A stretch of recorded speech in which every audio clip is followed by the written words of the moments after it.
I, along with millions of people along the US-Mexico border, grew up crossing the border every single day to go to school in the US. I would go with my dad at 3:30 in the morning to get to school by 8 because the border crossing is that long. I would have to take 2 buses to the border, to wait in line, walk across the border, then take a trolley to take the train to the town where my high school was, or my junior high, and then take a bus from there over to school. The majority of us that live in the borderlands on the Mexican side know that crossing the border and getting a job on the US side is a necessity to be able to survive.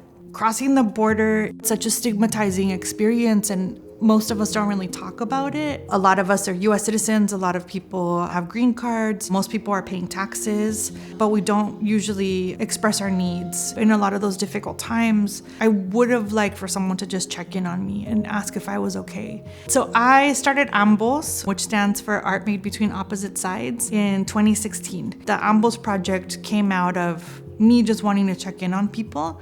I wanted to come back to the border and do work specifically using the border space as a place of dialogue. One of the biggest projects that we did with the AMBOS project was the border quipu. A quipu is an Andean, a pre-Columbian organizational system. I came up with using the quipu as a way to record our daily migrations to the north. We went car to car and gave people these postcards and asked people to write a small reflection of what their thoughts were when they crossed the border. And the postcards had 2 strings on them and asked them to please make an emotional knot that represented any of their emotions. And then through the joining of these knots, we would be able to see ourselves in connection with our larger community, and that we would understand that we're not alone in this.